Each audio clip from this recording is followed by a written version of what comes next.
All right. Thank you guys. And looking forward to this conversation. So, yeah, when we talked on the phone earlier, you brought up the extent of the business community's efforts to participate in the fight for a more resilient community is not well covered. Why do you think that is? I think, good morning. Well, I think there's two pieces to this. One is the involvement of the business community in this process, which I think is taking place, and we've been involved, Alec and I have been involved in this process over the last couple of years to make sure that the business community is involved in this. It's, as Samantha said earlier, there's not a government responsibility, it's a collective responsibility, including the business community. That's one piece.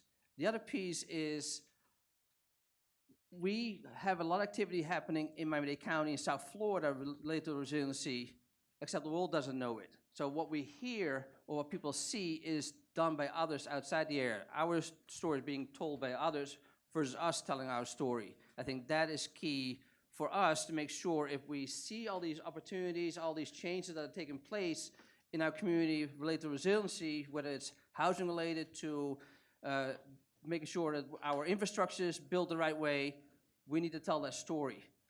We are starting to very slowly get questions from companies about resiliency. And so we need to make sure that collectively we have a story to tell. I compare it to hurricanes. When Hurricane Andrew, that was referenced earlier, took place, we were in the middle of national news for many months, but we were able over the years to make changes to our building code processes, and we're able to tell people, when we talk to companies about moving to Miami-Dade County, it's one of our functions as a Beacon Council is recruiting companies, is when they ask about the hurricane question, we could tell the story that we're ready for any instant of a hurricane from a building point of view, from process, how employees deal with it, how we're ready from a supermarket point of view, gas station, you name it. We need to have a similar story with resiliency and tell that story to the world and not have others tell our story. Alec, do you concur with his kind of view of this, or do you think they are ready when we're talking to the, do you think we're as ready as that said, and do you think the story is out there and correct? Well, I mean, I think all you have to do is look at the Yahoo article last week with the headline, "It's Over." And it's just a clear indication that, one, we're not doing a good job selling what we're doing, and two, that there's not just an education needed in this community, but more broadly. From the business community standpoint, what is really awoke in the business community are kind of two things, institutional lenders and insurance, and thinking about whether or not those two things will be available to this community in the future. The hard part, I guess it would be helpful to talk a little bit about what the business community is doing right now, if that would be helpful. Yeah, please. So I serve as the chair of the Resilience Committee for the Greater Fort Lauderdale Chamber of Commerce.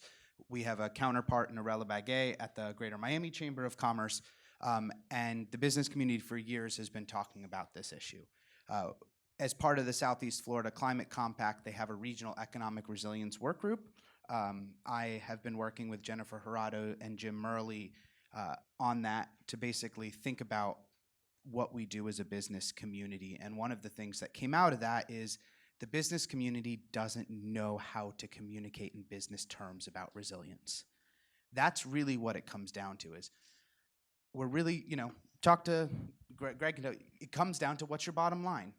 And we can't say for X number of dollars spent on resilience, this is the benefit to our community. So we came together as the business community and said, with the help of the compact, can we put together a proposal for a study that would really look at the business case for resilience? So right now we're in the process of searching for, we sent in a grant to the state, the counties put some money in, the business community is also going to participate in the fundraising efforts to fund a study that says, what is the ROI on resilience? What is actual benefit to our community to investing public dollars? This is a big step forward for our community, because then what we can do is say, look, we're spending money and it's a good idea to do that as well. Greg, is that a similar story from the developer side? Is that how you all are seeing this? And excuse me, and some of the folks who are building in Miami, which is happening rapidly. Sure. I agree with Alex's comment that, in terms from an insurance perspective, but even more precisely from a institutional lender's perspective and an institutional investor's perspective, I'm starting to see more and more questions about resilience and what, if you read the papers, especially the New York Times or Bloomberg, you get a very existential view of what our risks are and what is happening here.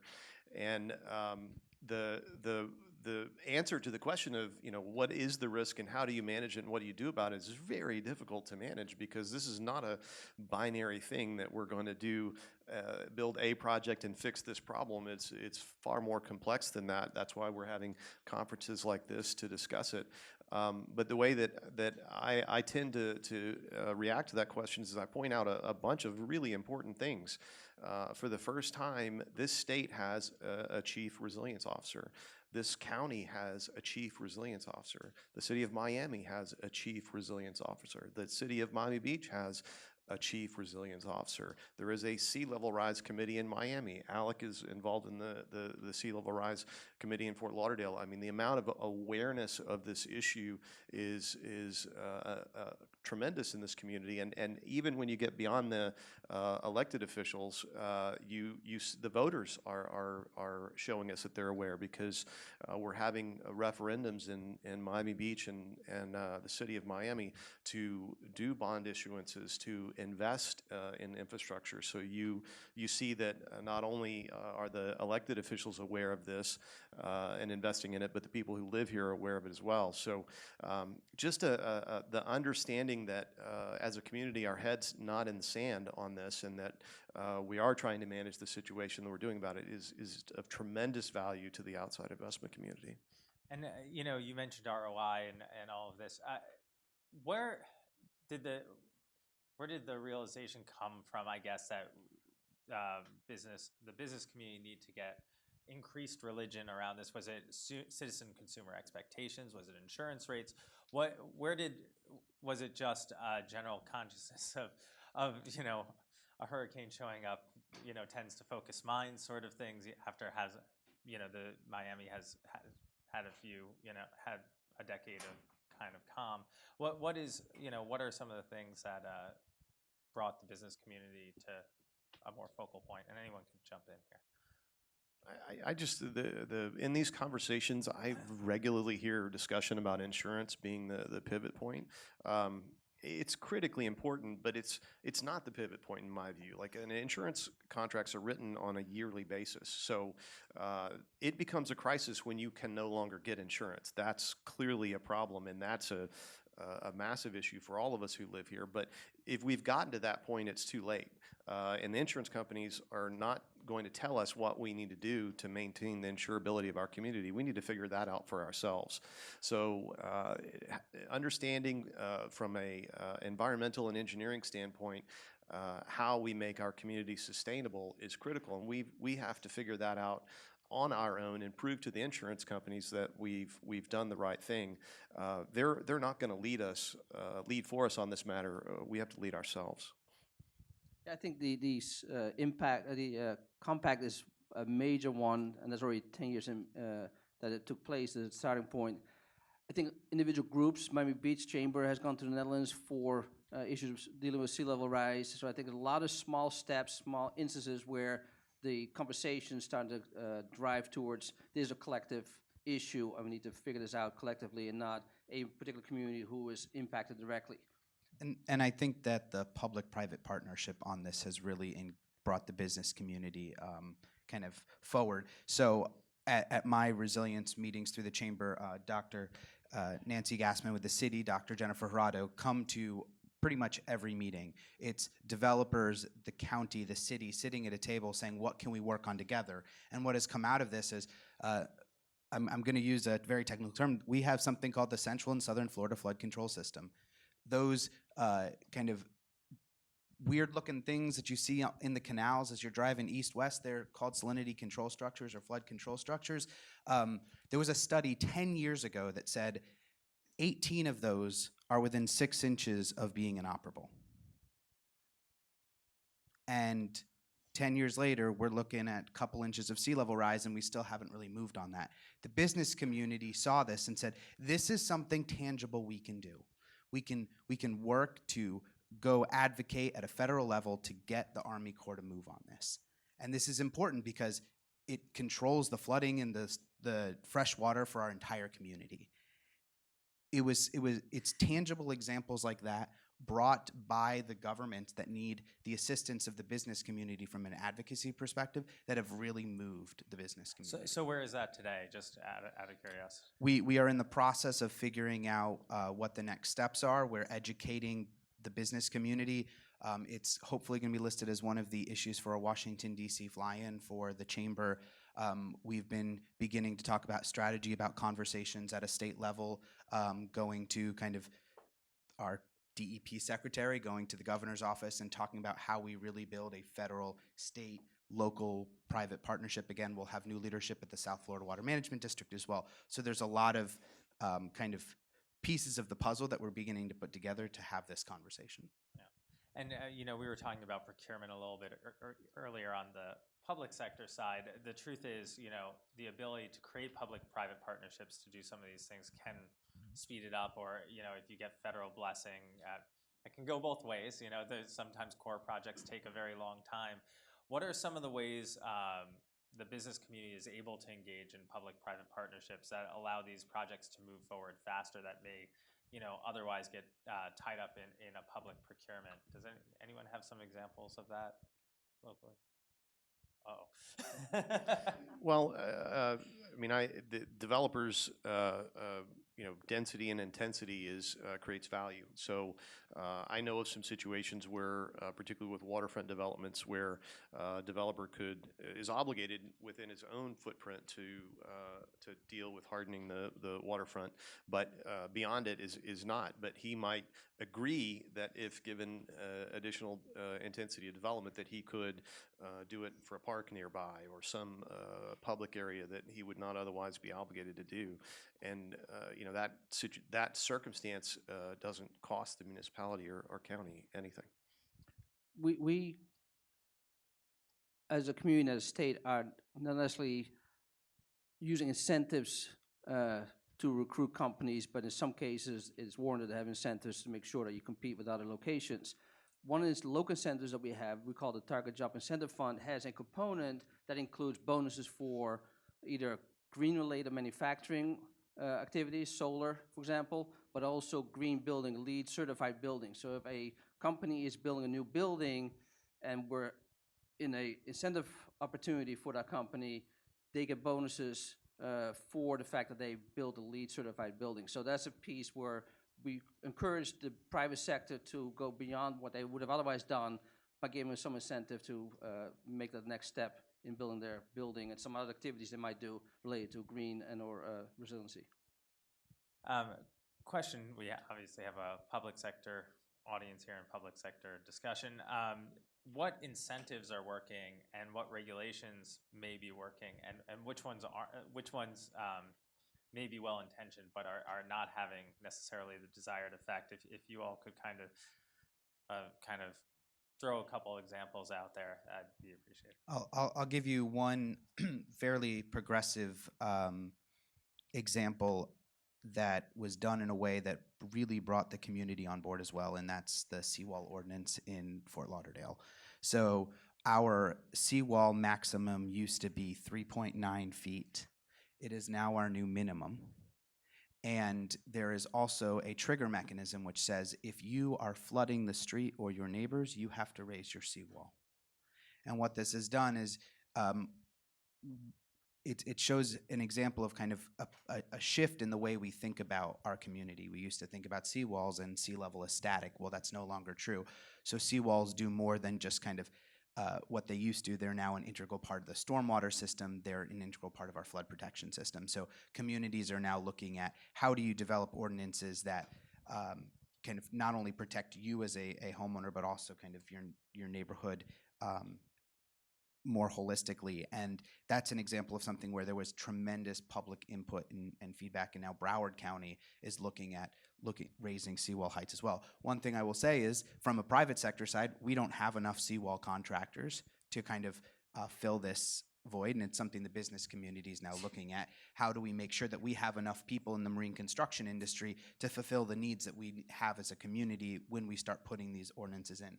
And that's, I think, an example of where government coming to the business community and saying, hey, we're going to do this, it's going to trigger a lot of need for work. Can the business community help, figure out how we're going to actually have enough people to complete these projects?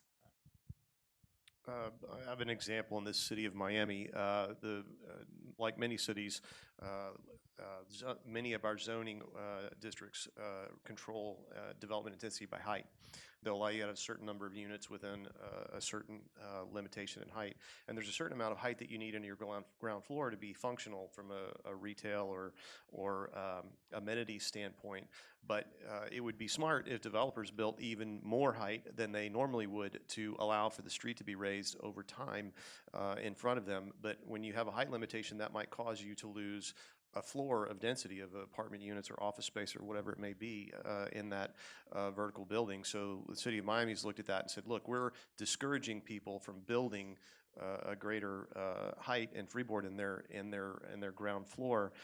We should not do that. We should allow them to build their ground floor as high as they want, irrespective of the height of the building, so that developers are better preparing their building for the future. And that's something that's just very recently happened, but I think it's smart.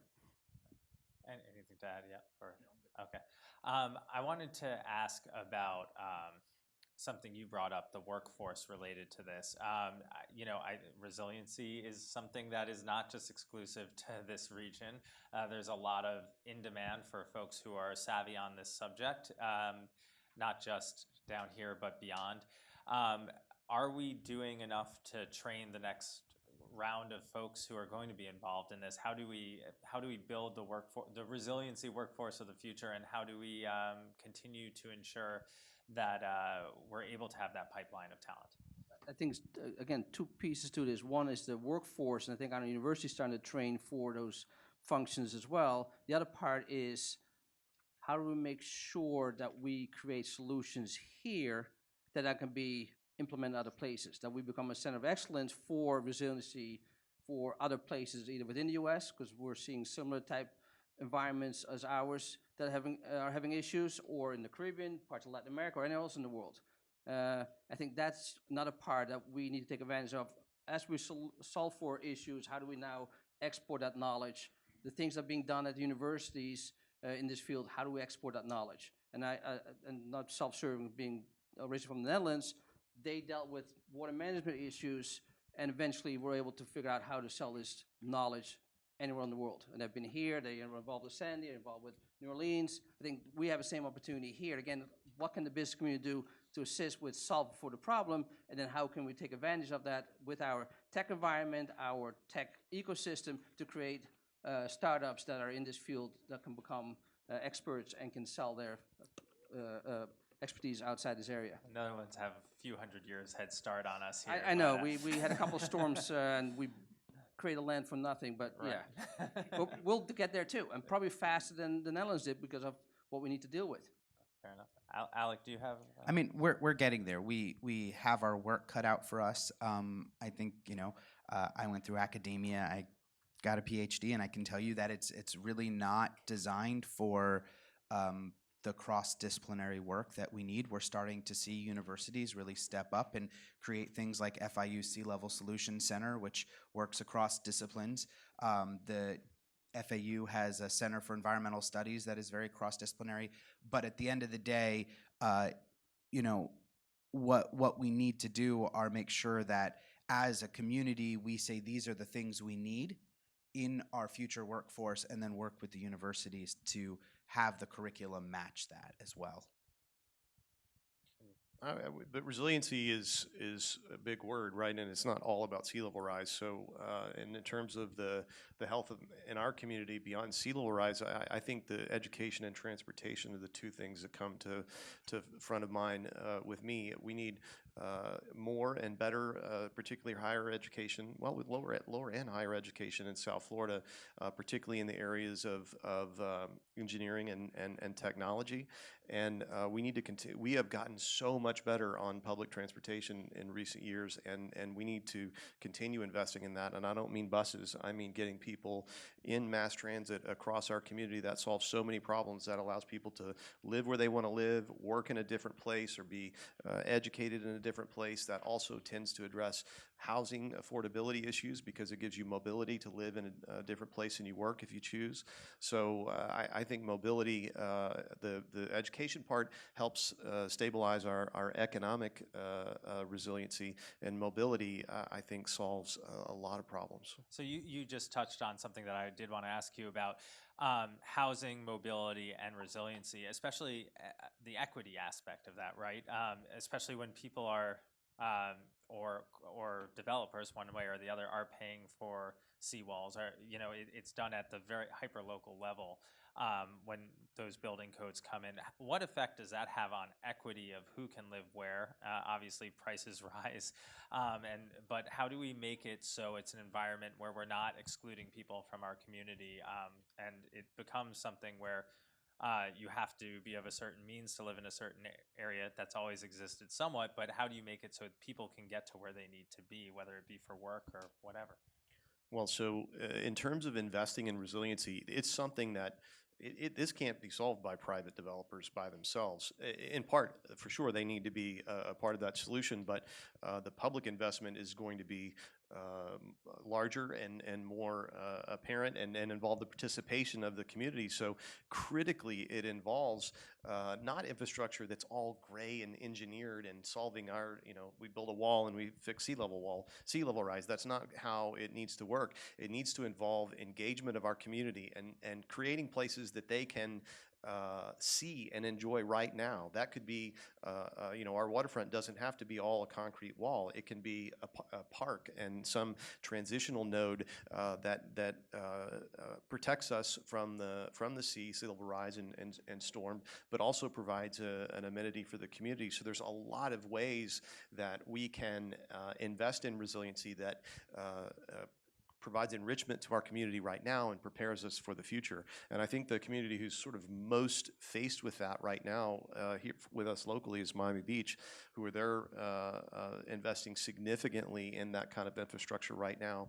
They did it mostly in a gray way with engineered solutions only, at least initially, but they're taking relooking at that and rethinking about it and thinking about green and blue ways that they can provide resiliency in their community, and that kind of engagement with the community is working, and they just a few months ago the voters passed a significant bond issuance there to continue investment in resiliency, and I think that angle and approach to it is really important. I do want to talk more about kind of green approaches to, as opposed to gray hardening. But Alec, do you have anything to add on the equity side of this at all? Or Yap, either way. Sure. I think the conversation about housing and resiliency from a sea level rise, climate change, are happening at the same time, which I think is beneficial because we need to make sure both from an infrastructure type of housing we build, but also that it's affordable if we want to be successful as a community. And so it's not only the housing side, but one of the things we've been involved in through One Community, One Goal process, which is our strategic planning process for the community, is how do we make sure we create higher paying jobs? Because that's part of the solution. It's not just the housing costs, it's the ratio between what people make and what they spend on basic costs, including housing as well as transportation. So I think that conversation needs to take place at the same time. How do we make sure, again, that we create the right jobs at the right level where education comes in to make sure we get the highest skilled jobs, and then how do we figure out a way collectively to come up with solutions for the housing, affordable housing issue. And again, it becomes an equity play and not if you happen to be lucky enough to work in a certain job, you have your choice of where you want to live. This is going to be one of, I think, the great challenges for our community in that the parts of our community that are likely going to experience the first flooding are those who can tend to afford at adapting and moving forward. think, one of the big conversations I think we're starting to see is, communities where the eastern half right now is flooding and the western half doesn't want to spend money on the eastern half because the eastern half has the money and the western half has been really neglected for a while. And so what this is going to take is it's going to take community outreach and engagement. Right now, when we do projects in our community, we spend 2 to 3% of a budget on outreach. It needs to be a lot more, and it needs to be going into a community and talking to them, having these conversations. What do you need? Because the truth is, our residents are probably the ones who have the best solutions, and we don't listen to them and talk to them. We're going to have to fix the transportation problem in South Florida. I'm from a county that has been fairly hesitant to do pretty much any public transportation beyond buses for a very long time, and we just passed a penny sales tax that's going to provide $30 billion over the next $20 billion over the next 30 years for transportation. Transportation's a big part of that, but when we do things, we also need to make sure that we're not going to be putting our most vulnerable in those places that are going to experience flooding in the future, because we know that the savvy business folks are going to start realizing which places are going to flood and what aren't. And so this needs to be a community conversation about how we move forward from a planning perspective. So what does that look like, just to pull that thread a little bit more? What does it look like to say, listen, we're going to ensure that because this is low-lying, we don't end up with, allowing that land to be cheap, therefore, and easier for people to move to who may not have other options? I think you have to really start thinking about how you build an affordable housing program in dense areas that are elevated. We're going to have to, the reality is, though, regardless of sea level rise, we're expecting probably 500,000 more people coming to South Florida at some point, and we're going to have to densify. And where you densify is a big question. I mean, this is something Miami-Dade County, the Resilience Office, is looking at. Where do you allow density, and then how do you provide for affordable housing within that density to make sure that what you're not building is an urban core full of $1 million plus condos? So I know in Lower Manhattan, for instance, which I'm more familiar with, there's a lot of push towards this kind of green retaining, opportunities to soak up when there is a storm. Is there ways to incentivize that sort of, what do we need to do to make those sort of, broader setbacks that can double as parkland, things that are a little bit less of the hardening approach and maybe more of a community feature as well, more a possibility, because that's pricey land and it takes up a lot of room. How do we make that a reality? I think part of it is, again, community engagement, is making people realize that this for the benefit both from a resiliency point of view, but also from a quality of life point of view. There's a plaza in Rotterdam where they did the exact same thing. It's an overflow, so it's a plaza for activities most of the year, and if there's a major rainstorm or another water event, it becomes a location for overflow. But this, again, is something you do together with the community to explain why this is important and how you live around those areas. I want to ask one question that I know, we'll be having a former FEMA administrator who talked about this a little bit on the national level. Has there been any discussions about strategic retreat in this area? Not I'm aware of. All right. I'm going to let that hang, but if there's... Go ahead, Alan. I don't love the term strategic retreat, because what we're going to be doing is, and I don't know what you call it, but the truth is everyone kind of thinks of getting up and leaving as a community. Frankly, we're already doing strategic retreat. You may not think about it, but when you build a building higher and a little further back, you're retreating a little bit from the coast, right? So it's not going to be a matter of picking up an entire community and moving it. It's going to be a gradual, slow shift in what this community looks like. 50 years from now, we're going to look very different than how we do today, and it's going to be from thoughtful planning and, over time. It's not a one and done type of thing. And to me, I think, unfortunately, the conversation has really been about, oh, well, when do you leave? It's, well, no, how do you, the question for me is, how do you build a community that's going to be here for 50, for 100 years, and what is that going to look like, and how do we make a better community because of it? Greg, are those conversations at least not necessarily strategic retreat, but what maybe iterating over time looks like in the future? Are those conversations at least happening? You know, I think that's the hardest thing for a community is accepting that, you know, the place that they've chosen to live and the place that they love is going to have to change. You know, people by and large don't like change. You know, one of them, I mentioned Miami Beach is one of the most progressive communities in our area. They're in some ways, you know, ignoring their progression in that they, designated one of their lowest, most vulnerable areas, a historic area that they're going to leave exactly the same in the face of sea level rise. That it's just not. It's not practical or possible. I mean, you know, structures are going to have to be raised. They're going to have to be adapted. They cannot stay the same.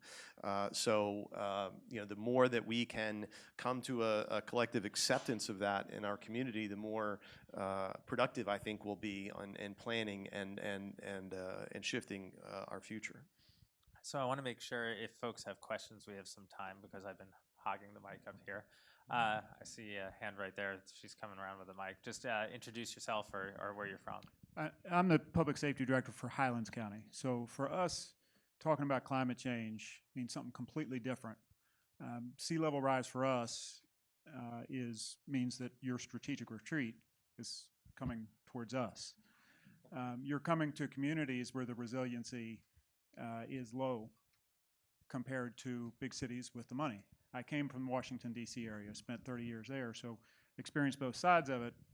And one of the things I have not heard beyond sea level rise is climate change effect on weather and that effect on wildland fire. You look at Redding, California, just 1.8 million acres last year that burned. Florida, just yesterday we lost in our county 3 homes to wildfire. So it's a real issue when we talk about climate change beyond sea level rise. And I just want to make sure that it's more a statement than a question. I just want to make sure that from the business perspective and from all of the planning perspective, that we don't lose sight that it's not just about sea level. Yeah. Absolutely right. And I think that's why resiliency, and we talked to Katie, who was on the previous panel, and her team, Jim Murley, and others at the city and City of Miami Beach, talk about resiliency as a broad topic, which includes any shockers, stresses to the system, which could be wildfires we had in the Everglades. So it's everything that has an effect on your quality of life and environment that you live in, and what are you going to do to help offset some of those impacts? I would say that where we know these things are happening from a business community side, I'd like to you take one step at a time, and this is something that is tangible and visible right now. It's, sea level rise, flooding is the most obvious sign of climate change. And so at least for this community, we're starting with what we see, and we will get there. All right. Question on the end. Yeah, hi, I'm Bob Atwater.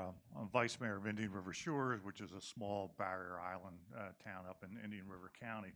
I would respectfully push back against the comments that one of the members of the panel made about saying, well, buses don't work and we're going to have to do other things, and I'm assuming maybe I'm putting too much into it, like light rail systems and things like that.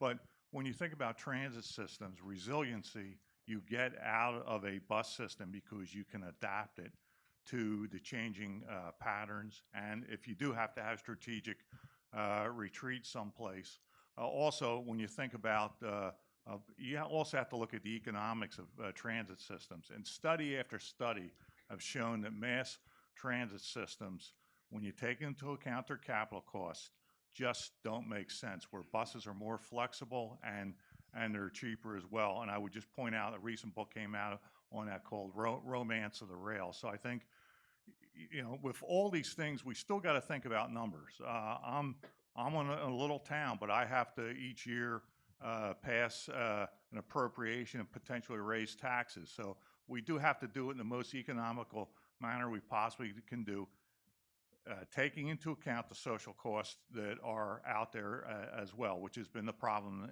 in the past. So just a couple thoughts on that.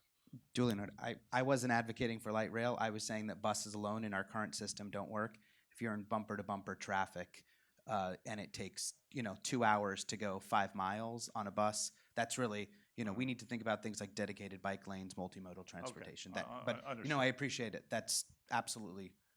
We also, when you talk about our local context, we have opportunities to expand rail service on existing lines here that could easily be done without the massive investment, and also some smaller opportunities to connect existing pieces. So, I made a comment too, but it was really more pointed at our local area, not a universal comment.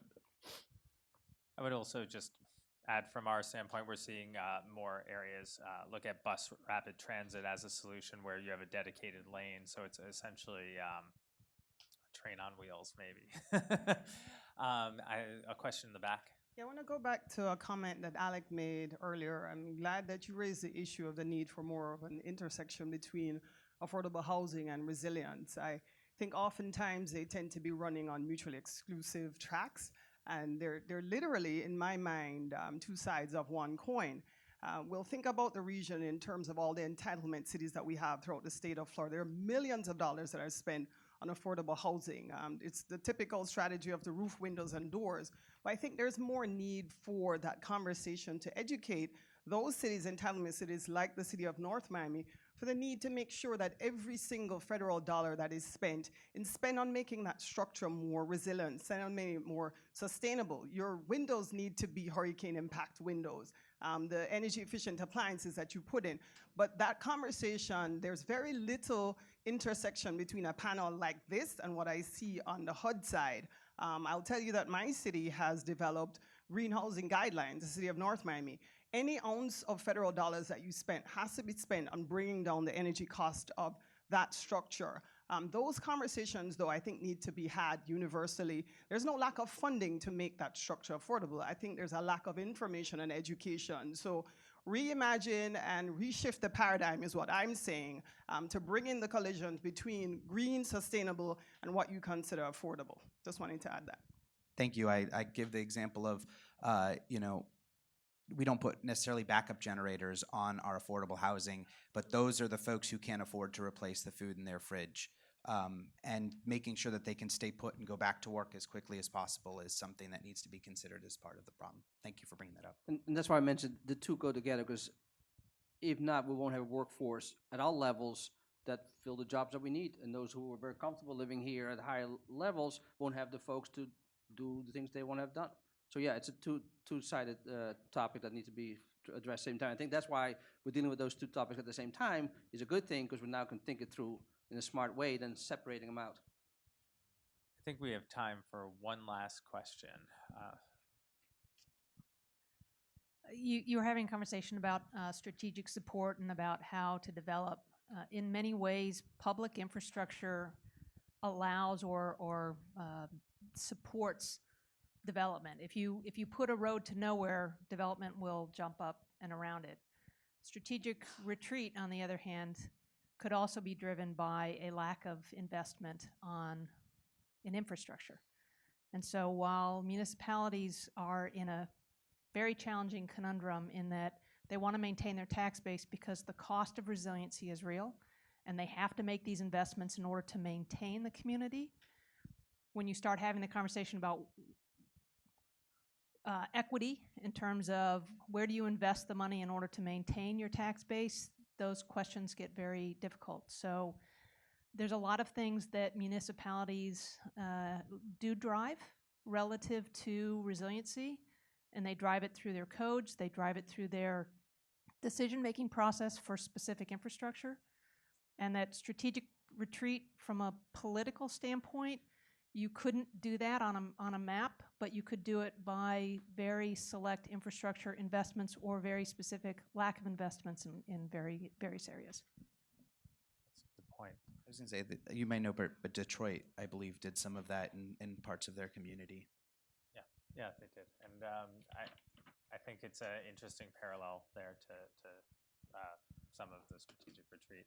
Well, we have a few seconds left. Let's use it to thank our panel for talking with us today. And stick around, we'll have Craig Fugate, FEMA Director, up next.